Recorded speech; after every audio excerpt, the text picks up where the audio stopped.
Alors, passons à notre quatrième sujet. C'est le dernier sujet, c'est un sujet très important. Le match qu'a joué hier l'équipe nationale contre le Burkina Faso. Alors, l'Égypte se rapproche du rêve du mondial après sa victoire contre le Burkina Faso. Alors, l'équipe d'Égypte a fait match nul 0 partout contre le Burkina Faso lors de sa rencontre disputée au stade 4 août à Ouagadougou dans le cadre des qualifications africaines pour la Coupe du Monde. Et j'ai le plaisir d'avoir, ou plutôt de recevoir au studio actuellement Monsieur Mohamed Rachad, critique sportif, qui va nous parler de ce match bien sûr et de son importance. Alors tout d'abord, on a vu hier le résultat qui était 0 partout pour l'Égypte et le Burkina Faso. Est-ce que vous voyez que ce résultat, on peut considérer ce résultat comme étant une victoire pour l'Égypte?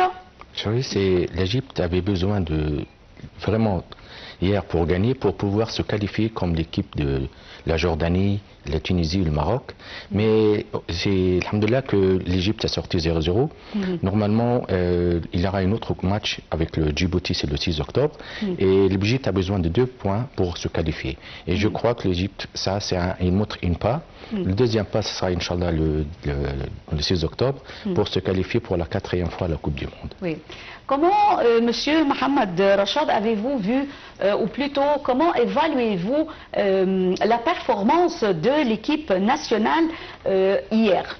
Vous savez, l'Égypte, par rapport, vous savez, on a les deux forces, Mohamed Salah et Marmouche, et vraiment l'histoire d'Égypte qui a pu, ça remonte à un des pays qui ont démarré le football en Afrique avec l'Éthiopie et le Soudan. Normalement, c'est quelque chose, on espérait gagner parce que vraiment c'est comme par exemple le Maroc, ils ont gagné 2 fois dehors, ils ont qualifié. Le Tunisie c'était dehors. Ça veut dire que si tu te qualifies quand tu gagnes dehors, surtout on jouait avec on a joué hier avec le Burkina Faso, c'est dans leur terrain. Et ce match-là, c'était la première fois qu'ils jouent dans leur terrain.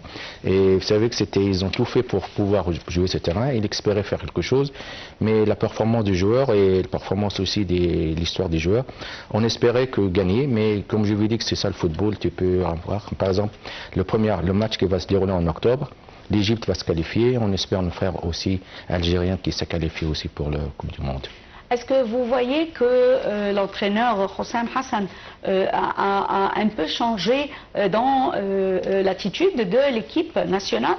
Oui, il faut changer, mais pour changer pour le bien. Il faut changer pour avoir le... Hier, par exemple, on espérait, parce que lui, par exemple, pendant la tête, ça fait 3 mois qu'il ne joue pas, il revient d'une blessure.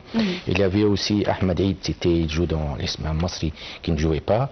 Et aussi, il avait Kouka. C'est-à-dire les 3 joueurs qui ont démarré hier, un match très important, ils ont l'habitude de jouer, et ils ont l'habitude aussi de dehors. Ils pouvaient démarrer, mais Hossam Hassan, il ne voulait pas prendre, il voulait, comme si tu peux avoir mais pas peur, mais il faut jouer, il faut voir rentrer, il faut voir un peu d'expérience, et on espère le mieux, et on espère aussi, surtout que nous on n'a pas joué contre des grandes équipes, on va jouer contre ces grandes équipes dans le CAN, et il faut gagner, on a gagné. On est premier, mais aussi il faut être sûr et il faut aussi se préparer pour le CAN parce que dans le CAN il y aura des forces africaines et pour se qualifier, pour faire quelque chose, il faut être parmi les meilleurs et il faut gagner les meilleurs pour être les meilleurs. C'est ça qui... Alors, au début de cette édition, vous avez mentionné que la victoire contre le Burkina Faso, c'est une étape très importante pour l'équipe nationale. Alors, pourquoi vous avez déclaré ce sujet ? Pourquoi c'est très important de battre le Burkina Faso? Parce que le Burkina Faso, c'est le 2e. Maintenant, nous, on a 20 points. Le Burkina, c'est 15. Ceux qui sont près de nous, c'était le Burkina Faso. Si, alhamdoulilah, qu'ici, ils gagnaient hier, c'était vraiment un point important. Mais, comme je vous dis, c'est le 6 octobre. On a fait un pas. Vous savez, pour être le meilleur, c'est normal, il faut gagner tous les meilleurs. Et je crois que comme l'exemple, comme je vous ai dit, le Maroc, ils ont gagné dehors 2-0. La Tunisie, ils ont gagné à la minute 94e. Oui. Ça veut dire que vraiment, c'est jusqu'à la fin. Et c'est ça qui est bien. On espère le bien pour l'Égypte, pour Mohamed Salah, et pour Marmouche, parce qu'on espère qu'il a eu une blessure et vraiment, on espère que ça se passe. C'est très grave. Le second match. Oui. On l'espère parce que vraiment, dans le genou, et ils vont faire une analyse aujourd'hui. Et on espère que le bien pour nous et pour l'Égypte. Alors, Monsieur Rachad, quelles sont vos prévisions concernant la composition, l'équipe du match entre l'Égypte et Djibouti qui aura lieu, comme vous venez de le mentionner, le 6 octobre. 6 octobre. Quelles sont vos prévisions concernant la composition, l'équipe nationale et quelles sont également vos prévisions concernant le Djibouti, même l'équipe du Djibouti? Vous savez, l'équipe du Djibouti, si on regarde les classements du groupe, ils sont à un seul point, l'Égypte à 20, Burkina Faso 15, et les derniers matchs qui s'est déroulé le dimanche, ils ont perdu contre le Burkina Faso 6. Ça veut dire que vraiment le Djibouti, pour qu'ils sont dans le groupe, ils n'ont pas, vous savez, ils sont peut-être dernier. L'Égypte c'est la chambre que l'Égypte va jouer contre eux et on espère que l'Égypte va pouvoir. Vous savez, on a besoin seulement de 2 points pour se qualifier et je crois que il faut vraiment prendre ça, il faut respecter les adversaires parce que vous avez le football, dans tout le football il y a beaucoup de choses qui ont surprise et on espère que ça n'arrive pas dans notre match. Espérons une bonne chance à l'équipe nationale, bien sûr. Par rapport aux joueurs, et ils sont conscients, les entraîneurs, tout ce qui va être, la fédération, et il faut vraiment être derrière l'équipe. Et je vous ai dit que l'Égypte s'était qualifiée, c'est la 3e fois, en 93, 34. Et 90 et 2018 et on espère avec Mohamed Salah et avec cette génération c'est ça la 2e fois de se qualifier. Très aigué aussi. Oui, très aigué, c'est Zizou, vous savez. Ce sont des internationales. Moustapha Mohamed, vous savez cette chance et on espère qu'ils vont aller. Et vous savez, pour aller à la Coupe du Monde, le but c'est pas d'aller, le but de s'aller plus loin. Normalement, ceux qui ont marqué de buts, vous savez, parce que nous l'Égypte n'a pas gagné dans la Coupe du Monde. Tout ce qu'on a, c'est des égalités. Je crois que Abdelrahman Fawzi, c'est quelqu'un c'est lui qui a marqué de buts. En entendant et c'était le premier Africain, le premier Arabe et le premier Égyptien qui a marqué de buts. Mohamed Salah en 2018 aussi il a marqué de buts parce que dans la Coupe du Monde on a 5 buts seulement. 2 Abdelrahman Fawzi, 2 Mohamed Salah et 1 Magda Brani. On espère que cette fois-ci pour aller plus loin et surtout le Maroc, comment ils ont fait dans la dernière Coupe du Monde qui était en Qatar, ils ont été 4e. Et vous savez le Maroc, merci beaucoup. Vous savez le Maroc, eux ils ont fait quelque chose de très bien. Ils ont vraiment, c'est une expérience et moi ça fait 10 jours que je suis en train de regarder qu'est-ce qu'ils sont en train de faire et vraiment c'est quelque chose de bien et c'est comme une mine d'or qu'est-ce qu'ils vont enlever parce qu'ils ont une académie, l'académie de Mohamed VI, comment ils ont investi 13 millions parce qu'ils ont vu que ça fait 4 fois d'affilée, ils ne sont pas allés en Coupe du Monde, de 1998 à 2018 ils ne sont pas allés en Coupe du Monde, ils ne sont pas allés en Jeux au Cannes, alors ils ont resté, ils ont voir ce qu'il faut faire, ils ont mis le Fawzi Lakshar, ils ont mis un point et le but, ils sont 4e dans la dernière Coupe du Monde, ils ont allé le 3e dans les Jeux Olympiques de médaille, avec le football féminin, ils ont le quart. Le mois de 17, ils sont 4e. Ce qui est bien aussi dans l'académie, c'était une structure et c'est un bilan. Et comment ils font, ils ont trouvé qu'ils n'ont pas pu faire. Alors quand ils ont fait un plan, la fin, ils sont là-bas, ils sont en Coupe du Monde et là d'ailleurs, ils vont être dans le premier CAN qui va se dérouler là-bas. Au plan. Le plan, il y a ensuite dans le CAN, ça va dérouler au Maroc. Et ils ont le Coupe du Monde qui va passer au Coupe du Monde que c'est celui qui est après, en 2030. Ils sont là-bas, ils sont faire et le plan là-bas, c'est des joueurs. Ils ont inscrit des joueurs qui sont double nationalité. Il y a Ayash, il y a Hakimi, il y a beaucoup de joueurs qui ont les invités pour qu'ils jouent pour l'équipe nationale. Et alors maintenant, nous allons voir ensemble, je vous propose ce commentaire concernant le match qui s'est déroulé hier. Alors l'Égypte se rapproche du rêve du mondial après sa victoire contre le Burkina Faso. L'équipe d'Égypte a fait match nul 0 partout contre le Burkina Faso lors de la rencontre disputée au stade 4 août à Ouagadougou dans le cadre des qualifications africaines pour la Coupe du Monde. Plus de détails avec Célie Hamed. Voyons. L'Égypte se rapproche du rêve du mondial après sa victoire contre le Burkina Faso. L'équipe d'Égypte a fait match nul 0-0 contre le Burkina Faso lors de la rencontre disputée au stade 4 août à Ouagadougou dans le cadre des qualifications africaines pour la Coupe du Monde. La sélection égyptienne a ravivé le rêve de ses supporters de voir les pharaons mondiaux grâce à une victoire méritée face au Burkina Faso lors des éliminatoires africains pour la Coupe du Monde 2026. Ce succès a permis à l'Égypte de consolider sa première place dans le groupe et d'accroître la confiance des joueurs ainsi que du staff technique dirigé par Hossam Hassan qui a su redonner discipline et esprit combatif à l'équipe. Cette victoire face au Burkina Faso constitue une étape charnière dans le parcours des Égyptiens obtenu contre un concurrent direct pour la qualification. Le match contre l'Éthiopie, quant à lui, a confirmé la capacité de l'équipe à décrocher des points lors des confrontations difficiles à l'extérieur, rapprochant encore davantage l'Égypte de son objectif mondialiste. Désormais, tous les regards se tournent vers la prochaine rencontre contre Djibouti, qui représente une occasion en or pour élargir l'écart en tête du groupe.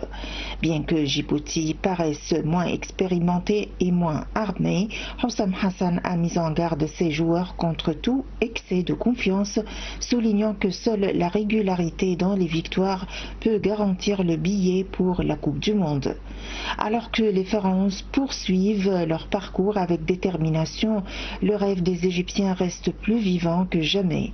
Retrouver leur sélection nationale sur la scène du mondial après plusieurs années d'absence pour une participation digne du prestige du football égyptien en Afrique. Alors, on retourne, mesdames et messieurs, avec monsieur Mohamed Rachad, critique sportif, pour nous donner plus de détails sur le match qu'a joué hier l'équipe nationale contre le Burkina Faso. Alors, vous avez mentionné que le prochain match sera celui de l'Égypte contre le 6 octobre. Oui, le 6 octobre. Alors, quelles sont les précautions qu'a déclarées ou quelles sont les précautions et les recommandations faites par Hossam Hassan à son équipe avant le match de Djibouti? Vous savez, d'ici jusqu'à Djibouti, il y aura des joueurs qui étaient blessés qui vont revenir. Oui. Par exemple, hier, l'Égypte a joué 3-2. De formation, ça veut dire les joueurs, comment ils étaient dans le terrain. C'était 3-2-4-1. Il y avait Mohamed Chinaoui, gardien. Il y avait Khalid Sobhi, il y avait Rabia, il y avait Mohamed Hani. Il y avait Maran Atria, il y avait Ahna Bilkouka. Et il y avait Trezeguet, il y avait Marmouche, il y avait Mohamed Salah et Ahmed Eid. Et dans le match qui va se dérouler, je crois, dans Djibouti, l'Égypte va avoir la possibilité d'avoir Marwan Hossam Achour, qui dit que c'est vraiment Imam Achour, je veux dire, je me compte. Imam Achour, c'est une force vraiment pour l'Égypte, pour l'Ahli. Et Imam Achour, c'est un bon joueur, c'était d'ailleurs le meilleur joueur dans le championnat égyptien. Il y aura des joueurs qui vont revenir. Je crois aussi il y avait Marwan Hamdi qui était blessé. Il va jouer à la place de Ahmed Bilkouka. Et le Zizou, Ahmed Zizou et Trezeguet, Mohamed Salah et Marmouche, j'espère qu'il va bien pour lui. Ça veut dire que quand l'Égypte va devenir de plus en plus fort, et c'était se préparer pour le CAN et se préparer aussi pour ceux qui pour aller en Coupe du Monde. Et d'ici, on espère le bien, on espère qu'il n'y a pas de blessures, on espère aussi pour la défense. Et vous savez que c'est Hossam Hassan, quand il y a beaucoup de bons joueurs, le plus important c'est comment tu les fais jouer, comment tu démarres les matchs et comment tu les prépares. Parce que pour préparer les joueurs, c'est vraiment, tu peux avoir beaucoup de joueurs, des bons joueurs, mais pour que tu les mets à la place et pour que tu joues, pour faire les replacer, ça aussi c'est dans un seul emplacement. Et c'est ça qui fait la différence entre un joueur et un autre. C'est pas, vous savez, il y a beaucoup d'entraîneurs, mais ce qui fait la différence, c'est comment tu vois les joueurs, comment tu le mets ici, et aussi que le plus important, c'est que l'entraîneur il y a une confiance entre le joueur et l'entraîneur et c'est ça qui est plus important. Il y a un respect et tu fais tout et surtout quand tu te bats, c'est pas pour battre mais tu fais tout pour le maillot de l'Égypte, pour toi-même et on espère. Vous savez que c'est ce qui fait la différence entre un joueur et les autres entraîneurs, c'est comment ils regardent le match. Moi je me souviens, il avait un entraîneur, c'était Kérouche. Kérouche il avait pris Mohamed, il avait un joueur qui joue à l'Ahli, qui était Mohamed Menem, mais l'Ahli ils l'ont mis à l'écart. Oui, pas à l'écart, c'était Moussimani, il a mis. Pour lui, il avait des joueurs plus de lui. Alors Kérouche, lui, il a gardé, il a pris le mis en Coupe nationale. Et d'ailleurs, il a fait un très bon match. Et là, ça veut dire que c'est ça qui est la différence. C'est pas Moussimani, mais c'est pour ça qu'il y a une grande différence. Mahmoud Gol, il avait ça aussi, il regardait. Il y a beaucoup de Hassan Shahata. Et d'ailleurs, quand tu regardes les joueurs, quand tu prends lui, comment tu les mets ensemble. Sam Hassan essaie de le faire. Des fois ça marche, des fois ça marche pas, mais pas forcément c'est pour tout le monde. Oui. Mais on espère que le Djibouti pourra aller se qualifier. Comme je veux dire, il faut avoir un plan, il faut vraiment être derrière l'équipe, tout le monde est derrière lui, il y a les joueurs. Et comment tu choisis les joueurs, comment tu démarres les matchs, c'est ça le plus important. Oui. Et vous savez, comme je vous dis, le Djibouti c'est un match, d'ailleurs c'est très bien, et on espère que c'est le 6 octobre, ça sera vraiment une victoire pour aller en Coupe du Monde. Quelles sont vos prévisions concernant le match entre l'équipe nationale et Djibouti le 6 octobre? Quelles sont vos prévisions? Vous savez que c'est normalement, si vous regardez les statistiques, si vous regardez le plan dans le groupe, il y a vraiment l'Égypte, comment ils sont marqués, comment ils ont plus marqué de but, ils ont pris de but. Le Djibouti, ils n'ont pas marqué de but, mais ils ont pris beaucoup de buts. Mais je crois que c'est... Beaucoup de points, vous voulez dire? Non, ils ont un seul point, mais ils ont pris beaucoup de buts. Ils ont vraiment pris beaucoup de buts. Et c'est normal, il y a des pays qui sont pas c'est pas leur faute. Et ils ont essayé, c'était dans un groupe, et ensuite le match qui va se dérouler, ça va se dérouler en Djibouti, dans le terrain. Ils ont essayé de le mettre en Égypte, mais le Burkina Faso dénonce par le CAF, il faut rester dehors. N'importe où l'Égypte allait dans l'Égypte ou dehors, le plus important c'est que tu joues, le plus important c'est que tu prends les 2 points, parce que après tu vas te qualifier, comme je veux dire, en Coupe du Monde pour la 4e fois. Mais le but, c'est comme aller aux Jeux Olympiques. C'est pas d'aller, c'est d'aller là-bas et laisser une empreinte. Et surtout, quand je vous dis le Maroc 4e, ça veut dire que vraiment il a élevé le barrière pour toute l'équipe, pour l'Égypte, pour l'Afrique, pour tout le monde, pour aller plus haut et pour vraiment atteindre le 4e, parce que le Maroc, de 2018, ils n'étaient pas qualifiés. La première fois, c'est en 2022, ils étaient 4e.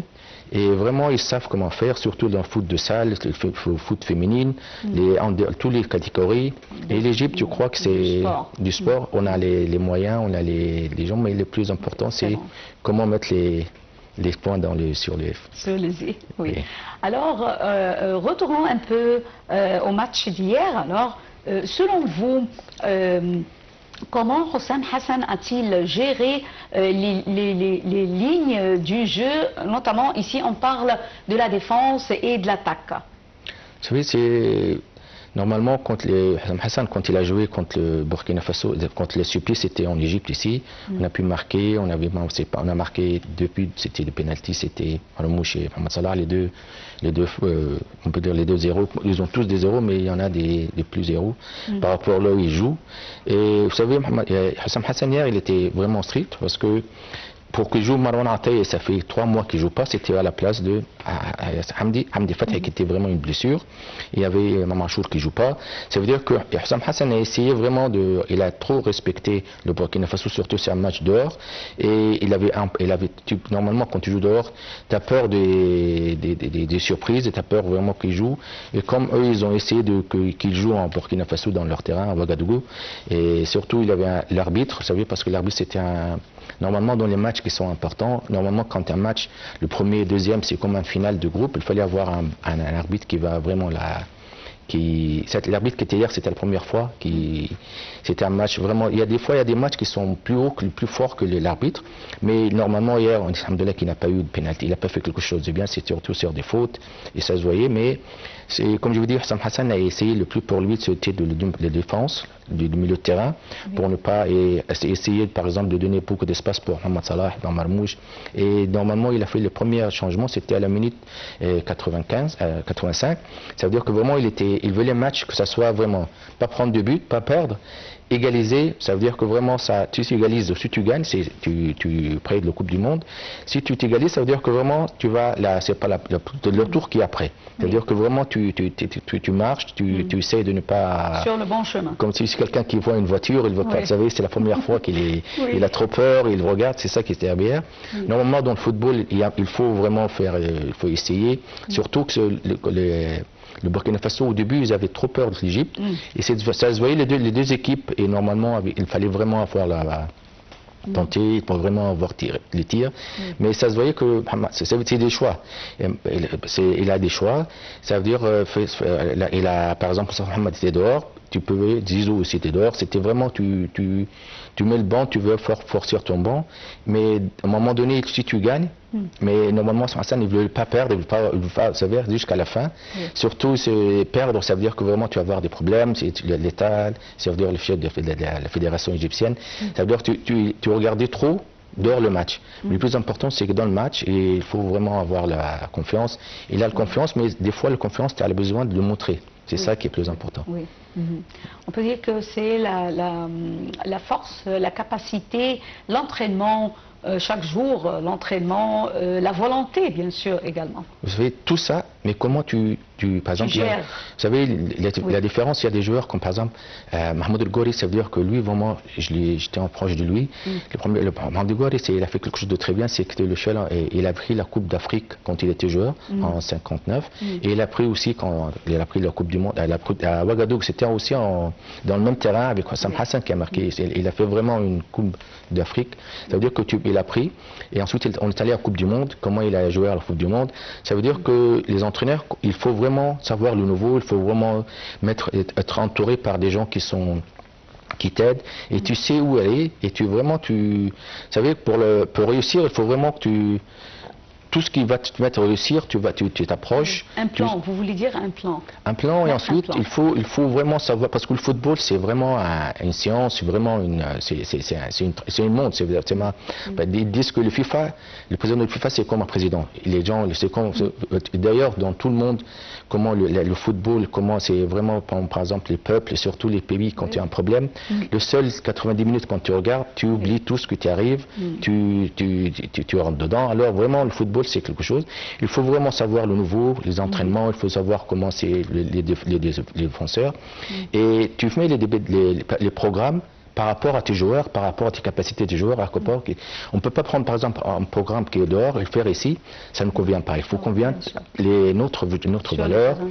Et il y a des bons joueurs, mais comment tu prends les bons joueurs, ils ont le talent, mais il faut vraiment qu'ils soient mentalement comment il faut. C'est un plein de vie. Celui qui a fait ça, vraiment, c'est un exemple, un très très très bon exemple, c'est Mohamed Salah. Comment il se change, et d'ailleurs son plan, par exemple, j'ai vu une interview sur France Football, il disait son but, vous savez, c'est des records qu'il est en train de battre. Le plus important, c'est de prendre le meilleur joueur au monde. Il a dit que Georges Weah est le seul Africain qu'il a pris en 95, et quand il jouait à Milan, pour lui prendre cette coupe, parce que quand vous regardez, il dit je suis une légende. Quand tu sais que tu es une légende, tu sais que ce qu'il faut travailler. Vous savez, il y a une photo qu'ils ont montrée quand il a pris le meilleur joueur d'un championnat anglais. Il avait pris le coupe avec lui, il vient dans l'entraînement, et dans l'autre, il avait le coupe dans un main et l'autre c'était les chaussures. C'est-à-dire, eux, c'est normal. Il ne fait pas ça pour que le regarde. Maintenant, son mentalité, quand il parle, comment il s'entraîne, il a un but devant lui, c'est un panier, tu réussis, il a un autre palier, il a un autre nouveau, il a un autre challenge. C'est ça qui est très bien, c'est un exemple.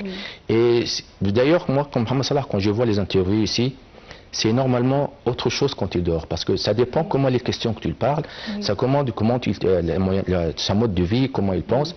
Nous aussi, des fois, quand j'ai vu plusieurs interviews, le plus important, c'est de le laisser parler. Parce qu'une fois, quand il a dit la mentalité, d'abord, il allait nous expliquer, mais c'est ça qui est important. Je pense aussi que Mohamed Salah essaye toujours d'étudier encore plus, soit la langue anglaise, soit autre. Vous savez, il est tout le temps en train d'étudier, alors c'est pour cela il a dit qu'il n'arrête pas de savoir. Une icône. Vous savez, il regarde, par exemple, il a vu Michael Phelps. Michael Phelps, lui, il a pris dans les Jeux Olympiques combien de médailles.